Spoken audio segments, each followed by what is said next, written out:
सभी को इस कार्यक्रम में हम स्वागत करते हैं और अभिनंदन करते हैं। सर्वप्रथम यीशु मसीह में आप सभी को नमस्कार। सत्यपथ मिनिस्ट्री हमारे विचार में कई वर्षों से थी कि कैसे हम बड़े जनसमूह को परमेश्वर के ज्ञान एवं उसकी इच्छा एवं उसके प्रेम का संदेश जो उसने मनुष्य जाति के लिए जो उसने प्रदान किए हैं जन जन तक पहुंचाना है।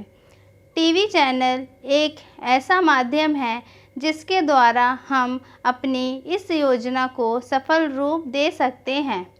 सत्यपथ मिनिस्ट्री श्री जेम्स कुरियन एवं उनके दोनों पुत्र जयंत कुरियन एवं जॉन कुरियन, पुत्री ग्रेस तुहिन दास एवं पुत्रवधू कृपा जयंत एवं प्रियंका जॉन कुरियन इसमें सहभागी होंगे।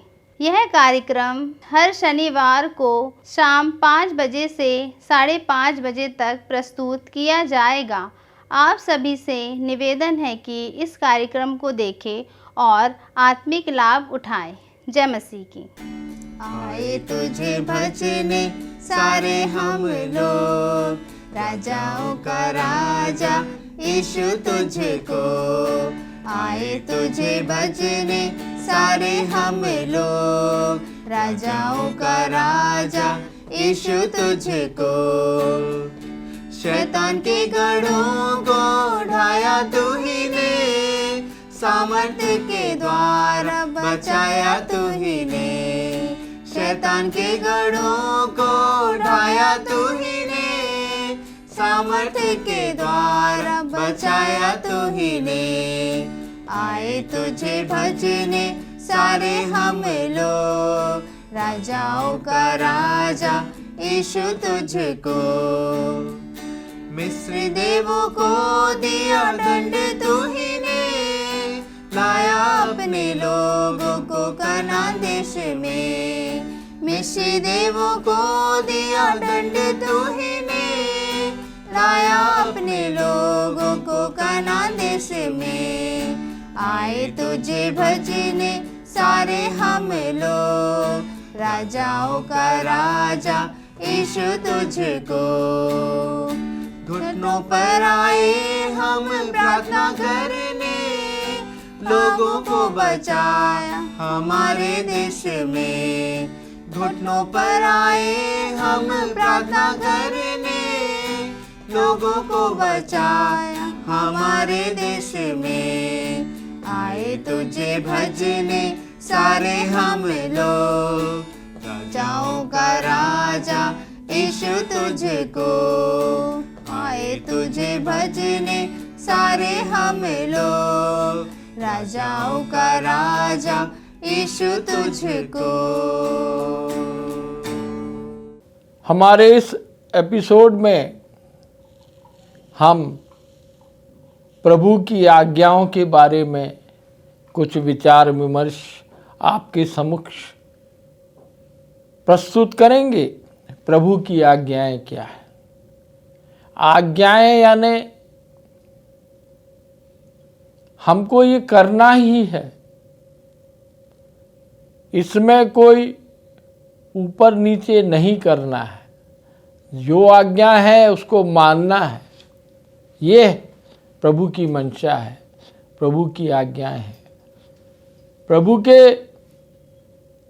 ये विचार नहीं है, ये उसका कमांड जिसको बोलते हैं 10 कमांडमेंट्स, आज्ञाएं इसको हम बोलते हैं। जब मूसा को परमेश्वर ने ये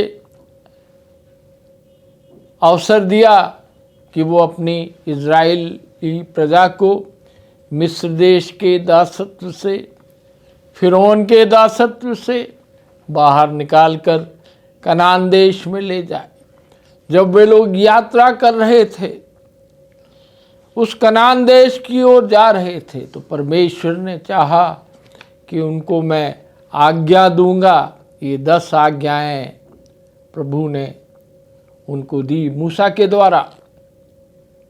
और ये आज्ञाएं जो हैं, ये 10 आज्ञाएं हैं, पूरे संसार में इसका पालन किया जाता है। जितने भी कानून बने हैं देशों में विदेशों में, उनका आधार ये 10 आज्ञाएं ही हैं। इन 10 आज्ञाओं के विपरीत कोई नहीं जा सकता, कोई भी समाज इसका विरोध नहीं कर सकता। सारा विधि विधान इन्हीं 10 आज्ञाओं पर केंद्रित है। सारे कानून व्यवस्था विभिन्न देशों का, ये सभी इस 10 आज्ञाओं पर निर्भर रहता है। इसी फ्रेमवर्क में या इन 10 आज्ञाओं की परिधि में ही सारे कानून और व्यवस्था और अधिनियम बने हुए हैं। इसको कोई बदल नहीं सकता। निर्गमन की किताब उसके 20वें अध्याय में हमको ये आज्ञाएं पढ़ने को मिलती हैं। ये 10 आज्ञाएं में हम देखते हैं, पहला ये बोलता है कि तू मुझे छोड़ दूसरों को ईश्वर करके ना मानना। परमेश्वर को मालूम था कि संसार में बहुत सारी वस्तुएं होंगी, चीजें होंगी, उससे वो जो लोग हैं उससे आकर्षित हो जाएंगे। हम समुद्र को देखेंगे, हम ऊंचे पर्वतों को देखेंगे, हम नदियों को देखेंगे, नदियों के प्रवाह को देखेंगे, हम पेड़ पौधों को देखेंगे, हम जंगली जीव जंतुओं को देखेंगे। और ऐसा हो सकता है कि हम उसको ही मानने लगे। अपने से मनुष्य के रूप के से अलग कुछ चीज दिखती है तो हम उसको एक दिव्य या अलौकिक रचना मानने लगते हैं। मगर परमेश्वर की 10 आज्ञाओं में सर्वप्रथम ये आज्ञा है कि तू मुझे छोड़ दूसरे को कभी भी ईश्वर करके ना मानना। आप उसकी भव्यता को मान सकते हैं, उस पर्वत शिखर को देख सकते हैं, उस समुद्र के पानी को, जल को ऊपर नीचे होते हुए देख के आश्चर्य में पड़ जाते हैं, परंतु वो ईश्वर का स्थान नहीं ले सकता। फिर कहा गया है कि अपने लिए कोई मूर्ति खोदकर ना बनाना, ना किसी की प्रतिमा बनाना जो आकाश में, पृथ्वी पर या पृथ्वी के जल में है। और भी आगे किया है कि तू उनको दंडवत न करना, ना उनकी उपासना करना। फिर ये लिखा गया है, ये आज्ञा दी है कि परमेश्वर का नाम व्यर्थ में ना लेना। हम देखते हैं आजकल व्यर्थ में परमेश्वर का नाम लेने लगते हैं। परमेश्वर का नाम व्यर्थ में ना लेना। वो महापवित्र महासामर्थी परमेश्वर है, उसका नाम व्यर्थ में ना लेना। विश्राम दिन को पवित्र मानना। 7वें दिन सबको विश्राम करने को कहा गया है। हम देखते हैं कि हर प्रकार के जो कार्य क्षेत्र हैं वहाँ पर सप्ताह में एक दिन अवकाश दिया जाता है। परमेश्वर ने तो ये भी चाहा है कि भूमि को भी विश्राम दिया जाना चाहिए। अद्भुत है परमेश्वर का प्रावधान। ये प्रावधान उसने उस 10 आज्ञाओं में दिए हैं। आपको सब चीज की, उसकी हर सृष्टि को चाहे जीवित हो या निर्जीव हो, उसमें विश्राम का समय देना है, माता पिता का आदर करना है, किसी का खून नहीं करना है, किसी को उसकी जान से वंचित नहीं करना है, व्यभिचार नहीं करना है, चोरी नहीं करना है। जो आपका है वो आपका है। आप कोई दूसरे की चीज़ को हथियाने की या चोरी करने की कोशिश कभी ना करें। चोरी करना प्रभु ने कहा, उस 10 आज्ञाओं में रखा है कि वो चोरी नहीं करना है। किसी दूसरे व्यक्ति के विरुद्ध झूठी साक्षी नहीं देना है। अदालतों में हम देखते हैं पूरा अदालती कानून जो है वो ये कोशिश करने में लगा रहता है कि ये जो गवाह आया है, जो किसी एक चीज़ के बारे में बोल रहा है, ये कहीं झूठ तो नहीं बोल रहा है।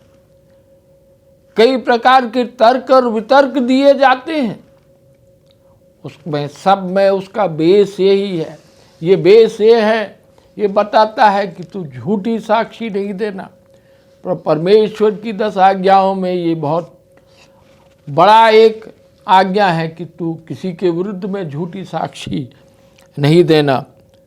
किसी के घर का लालच ना करना, हमें किसी के घर का लालच ना करना, ना किसी की स्त्री का, ना किसी के घर का, ना किसी के दास दासी का, ना उनके जानवरों का, ना किसी की वस्तु का लालच करना है। लालच यदि हम करेंगे तो हम परमेश्वर के विरुद्ध काम करेंगे। दास दासी का, किसी और चीज़ का हमको लालच नहीं करना है। प्रभु ने ये 10 आज्ञाएं दी थी और इस आज्ञाओं के द्वारा ये संसार चल रहा है। परंतु हम देखते हैं कि व्यवस्था के द्वारा ये 10 आज्ञाएं देने के बावजूद भी यहाँ पर अपराध, पाप, दुष्टता, कटुता सब बढ़ने लगा। लालच, लोभ, क्रोध, गुस्सा, ईर्ष्या, जलन, चोरी करना, डकैती डालना, एक दूसरे के प्रति सम्मान नहीं होना, बहुत सारी चीज़ें होने लगी। प्रभु यीशु मसीह का आगमन हो गया। प्रभु यीशु मसीह इस संसार में प्रकट हुए। इस संसार में उन्होंने अपना जन्म लिया और उन्होंने भी उन 10 आज्ञाओं के साथ साथ 2 आज्ञाओं को प्रमुखता से हमारे सामने पेश किया। वो है, पहली तो वो है, तू अपने परमेश्वर पिता से अपने सारे मन, सारे प्राण, सारी शक्ति और सारे बुद्धि से प्रेम रखना। प्रेम को बड़ा महत्व दिया है। प्रभु यीशु मसीह ने कहा कि अपने परमेश्वर पिता से जो भी शक्ति है आप में, जो भी हृदय में, जो मन में विचार आते हैं, और अपने सारे प्राण से, सारी हमारी बुद्धि से, विवेक से प्रेम रखना है। जो बातें यदि हम उससे प्रेम रखते हैं तो जो बातें परमेश्वर की हैं, परमेश्वर के पुत्र की हैं, उस सब का हम लोग पालन करेंगे। अपने सारे मन से, अपने सारे प्राण से, अपने सारी शक्ति से, अपने सारी बुद्धि से हमको प्रभु से प्रेम करना है, परमेश्वर पिता से प्रेम रखना है। फिर दूसरी बात हम देखते हैं, प्रभु यीशु मसीह ने दूसरी एक आज्ञा दी है कि अपने पड़ोसी से प्रेम रखना। किस प्रकार का प्रेम? लिखा है कि अपने पड़ोसी से अपने समान प्रेम रखना। हम अपने आप को कितना प्रेम करते हैं? जरा सा हमको कुछ कष्ट हो जाता है तो हम कितने विचलित हो जाते हैं। हमारे शरीर का तापमान यदि 1 डिग्री ऊपर नीचे हो जाता है तो हमारी क्या अवस्था होती है। हम शीघ्र डॉक्टर के पास जाते हैं, हम चिकित्सक के पास जाते हैं, हम अस्पतालों में भर्ती हो जाते हैं, हम तरह तरह के चिकित्सीय पद्धतियों को काम में लाते हैं, क्योंकि वो 1 डिग्री जो है शरीर का तापमान ऊपर नीचे हुआ है उसको ठीक करना है। सारे शरीर के अंग की जो क्रियाएं हैं वो उससे प्रभावित हो रही हैं, उसका इम्पैक्ट उस पर लग रहा है। हम कितना प्रेम करते हैं अपने आप को। हम कैसे वस्त्र पहनते हैं, वस्त्र मैले हो जाते हैं तो हम ये चाहते हैं कि हम स्वच्छ वस्त्र पहने, इस मैले कपड़ों को उतार दें, स्वच्छ वस्त्र पहने। हमारा शरीर जब गंदा हो जाता है, हम बाहर जब घूम के आते हैं तब हम सोचते हैं कि हम नहाएं, उसको साफ करें, उस पर साबुन लगाएं, उस पर तेल मलें, अपने मस्तिष्क में तेल लगाएं, बालों को संवारें, बालों को काटें। दिन भर की सारी क्रियाओं को जब हम देखते हैं तो हमको लगता है कि हमने अपने आप के लिए क्या क्या नहीं किया। सुबह उठते ही हमने मंजन किया या टूथपेस्ट लगाया, दांतों को स्वच्छ किया, मुंह को धोया, नाश्ता किया, नहाया, कपड़े बदले, शरीर को संवारा, बाल बनाया। देखो अब अपने आप से कितना प्रेम कर रहे हैं। हम जो काम करते हैं वो इसलिए करते हैं कि हम अपने आप को बहुत प्रेम रखते हैं, अपने लोगों को बहुत प्रेम करते हैं, अपने आप को बहुत हम प्रेम करते हैं। हम जो निद्रा में जाते हैं वो भी एक प्रकार का अपने आप से प्रेम है। हम वो उस निद्रा करते हैं कि हम अगले दिन सुबह हों और तरोताज़ा हो जाएं, स्वस्थ हो जाएं, हमें कोई बीमारी ना लगे। ये हम करना चाहते हैं। अपने आप को बहुत हम प्रेम करना चाहते हैं। प्रभु यीशु मसीह ने कहा है, जैसा तू अपने आप को प्रेम करता है वैसा अपने पड़ोसी से भी अपने समान प्रेम रखना है। प्रभु यीशु मसीह जब इस संसार में थे तो उसने इस प्रश्न का उत्तर दिया। लोग बाग कहेंगे कि हमारे तो केवल पास में रहने वाले ही हमारे पड़ोसी हुए, दूर में कोई व्यक्ति है, कोई अलग देश का है तो वो हमारा कैसा पड़ोसी बन सकता है। तो प्रभु यीशु मसीह ने जो दृष्टांत दिया था, दृष्टांत में जो उसने कहने की कोशिश करी है उसको हमको समझना है। हमारे पड़ोसी सब बदलते रहते हैं। हम यदि किसी स्थान में गए, हमारे बगल में जो बैठा है वो हमारा पड़ोसी है। हम यदि यात्रा कर रहे हैं तो हमारा सहयात्री भी हमारा पड़ोसी है। हमें अपने पड़ोसी से अपने समान प्रेम रखना है। हम किसी दूसरे देश की यात्रा करते हैं, वहाँ पर जो भी जन से मिलते हैं वो भी हमारा पड़ोसी हो जाता है। प्रभु यीशु मसीह का कहना है कि अपने पड़ोसी से अपने समान प्रेम रखना। उसने एक दृष्टांत कहा कि कोई व्यक्ति मार्ग से चला जा रहा है, यात्रा में है, यात्रा में वो एक सुनसान जगह में आ पहुंचता है। उस सुनसान जगह में कोई नहीं है। जब उसके साथ एक घटना हो रही है तब कोई उसके साथ नहीं है। डाकू लोग आते हैं, चोर लोग आते हैं, उनको कोई फिक्र नहीं है कि वो चोर और डाकू उस यात्री की सहायता करें, उसको माने कि वो उनका पड़ोसी हो गया है। मगर वो हम देखते हैं क्या उनकी मंशा हुई। उसने उस यात्री को उन लोगों ने मारा पीटा, घायल कर दिया, उसको बेसुध कर दिया, और उसके पास जो धन था उस धन को छीन लिया, लूट लिया और उसको अधमरा सा छोड़ के चला गया। और वो दूर भाग गए कि वो पकड़े ना जाएं, कि उन्होंने अपने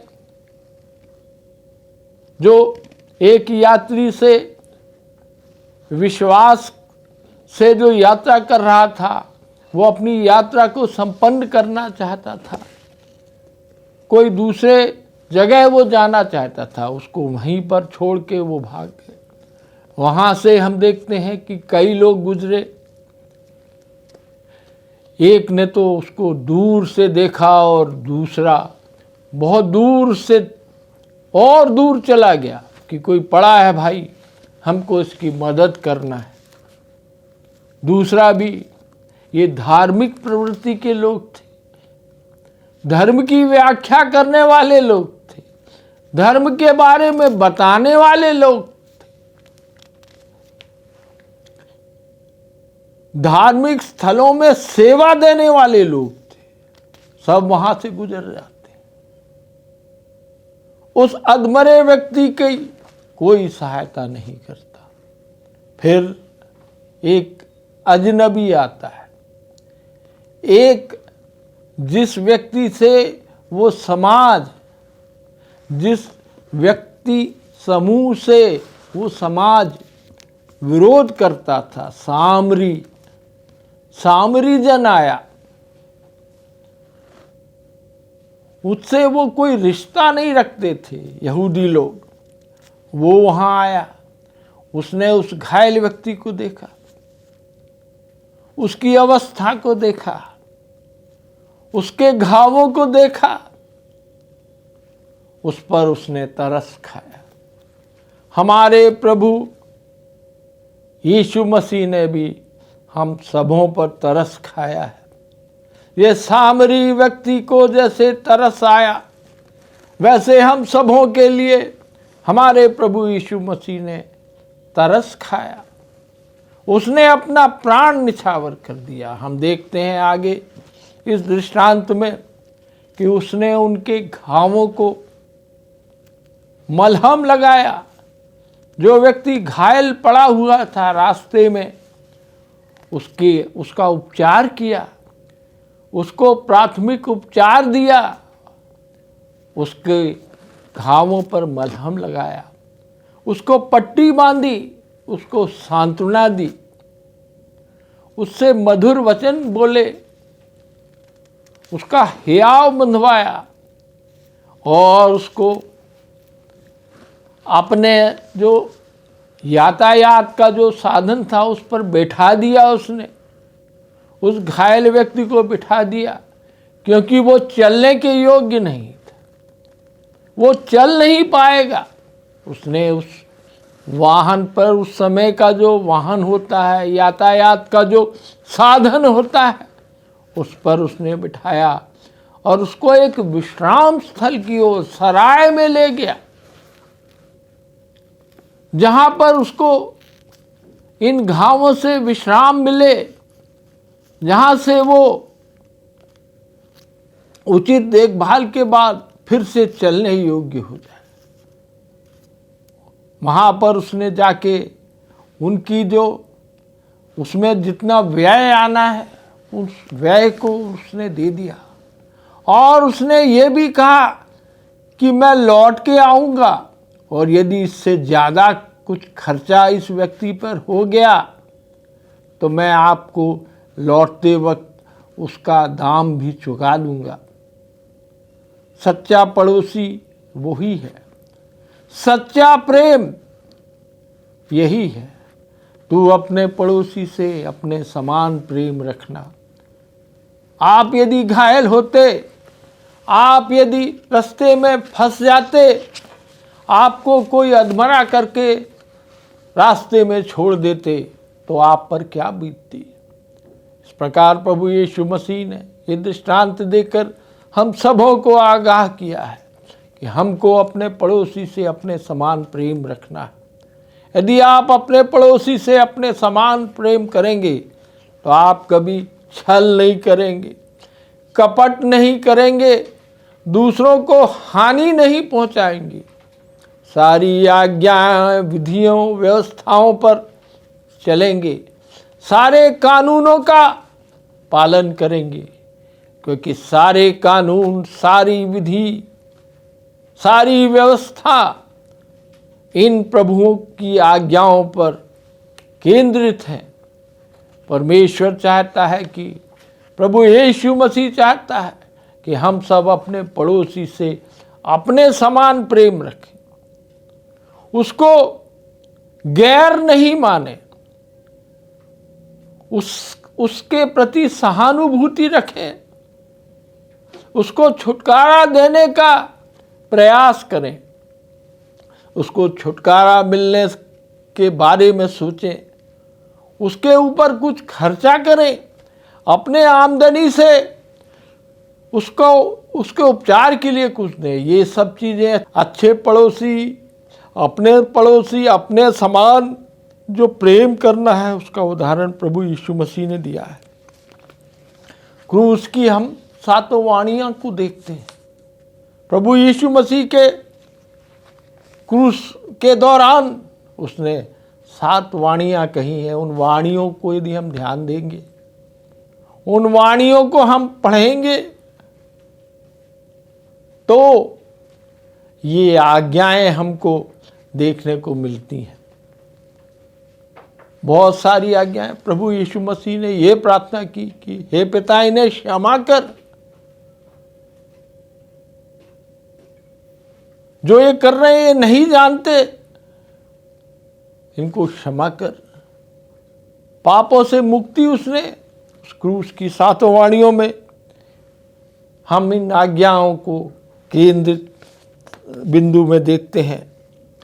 कई दृष्टांतों में प्रभु यीशु मसीह ये कह रहे हैं कि हमको प्रभु की आज्ञाओं पर, उसके मार्गदर्शन पर चलना है, अपने पड़ोसी से अपने समान प्रेम करना है, अपने परमेश्वर से अपने सारे मन, प्राण, शक्ति और बुद्धि से प्रेम रखना। यदि हम ये सब करेंगे तो हम कोई भी नियम का उल्लंघन नहीं करेंगे, हम कोई भी कानून से के विपरीत में नहीं जाएंगे। परमेश्वर हम सबों की सहायता करे।